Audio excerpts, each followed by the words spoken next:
NguRodolph Isibongo nguNyabhethe kodwa ngendlela ngijwayeleke ngayo la Mzansi bajwayele kunibiza uWandile abafethu la ngijwayele ukuhlala nabo nje ngokwemsebenzeni yonke lona. Yes. Yebo ukuthi la sisuke eShallcross sihlala eChatsworth sathathwa eChatsworth sabekwa ngale Shallcross ngamaphoyisa sathola ukuthi ngalena ke amabhasi wakhona ke waseZimbabwe. Sathathwa futhi ngelinye iveni lamaphoyisa labuya lasishiyela sibo u3. Nyamhlanje sahlangana nomunyeke sathi sibo 4 kodwa ke manje ke sinenkinga ukuthi asikwazi nje kahle kahle asinalo ulwazi lokuthi sizokwazi ukuduka kanjani. Asinayo transport asazi nje asinalo ulwazi sizoba kanjani ukuthi kuba nzima ukuthi sidle ukuthi sibe namanzi okuphuza. La eSouth Africa wona nifike kanjani? Wawufike kanjani? Wawuzokwenzana eSouth Africa? Ufika nje.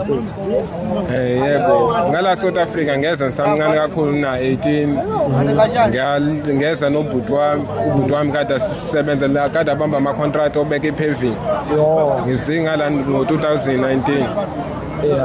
Manje ubhuti wami kwathola ukuthi nami ngajoyela ngala wasuka ubhuti wami wasebenzela eSwatini. Manje ke la Mzansi thola ukuthi ngisele ngingena.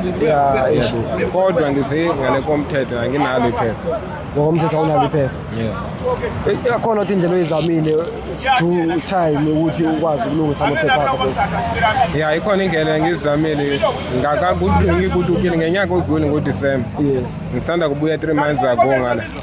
Lento yaniyenza ukuthi ngibuye ngala ngashiya umuntu umithi.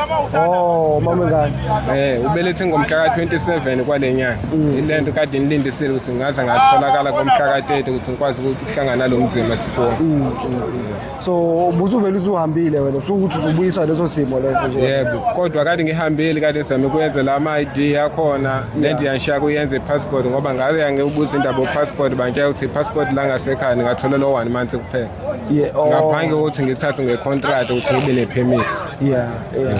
Kodwa ke izinto zangakini vese unazo noma nje azikho nazo amaphepha angakini ngo. Ngesithi awangakini because uzokwazi uapplyela lawa kumele ube nawo ngini. Yebo ngoba ngazi ukuthi ngala kuba nje ukuthi sibuye sigijimisana nokuthi nje yonke leyo nto angikwazanga ukuthatha ID yonke leyo nto ngayishiya ID emakhaya kodwa nje ID nginayo isemakhaya. Okay mfethu. Njengamanje wena izwe lakho lona lipi mfethu ngoba sizwe la uthi ngathi abasemalawa abantu abaningi la. Ngisuka eMozambique baba. Okay. Mfethu njengamanje nakho mfethu isimo sikanjena awuchaza mfethu ukuthi kuhamba kanjani ngoba izolo belina nje izulu ni manage kanjani mfethu? Izolo ngesikhathi kade lemizulu kade sime khona la Mnyangwa silale khona la ngoba unibona nginje silale ngejezi kanje nilala kanjena nginayo nengubo yokulala. Nokudla nje la kubuye nemoto nje sigijime siyothatha ukudla amanzi wona wanzima ngoba amanzi wavela wajikijela phansi sometimes. Bawaxoshele kunzima ukuthi wathola. Cha kuyezwakala mfethu.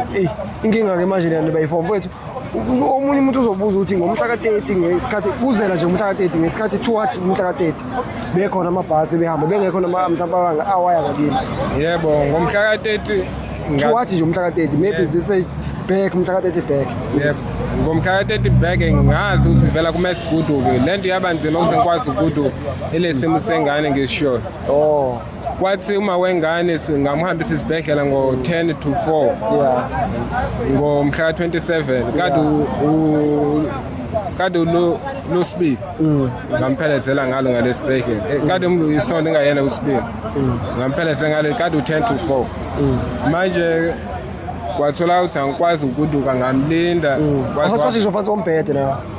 Kade sisahlele ingini ngala ngihlala khona. Phansi kombhede imbuze ngengubo cha. Hayi cha la ngihlala khona endaweni eright basibizele meeting basitshela kahle ukuthi hayi bafethu ngoba sihlele kanje asilwe nani sicela nje ukuthi nikwazi ukuduka ekhaya. manje-ke sazama mina-ke nje ngacela ngathi bafethu ngicela minibambele ninendaba yey'ngane. No my brother, siyakuzwa kakhulu mfowethu, siyabonga ukushalela knowledge njengamanje izohamba futhi ibonwe yizwe njengamanje mfowethu. Siyathemba ukuthi ibone nabantu bangakini nje. Amazwi okugcina mfowethu ungawasho kubantu base-South Africa njengamanje nje mfowethu. Ukuthi abahlalisani bala South Africa bomakhelwane ngicela nje usizo ukuthi mhlawumbe singathola usizo sibo-4 kuphela ukuthi sikwazi nje ukuthi sifike ekhaya. Yebo. Siyabonga mfowethu, siyabonga.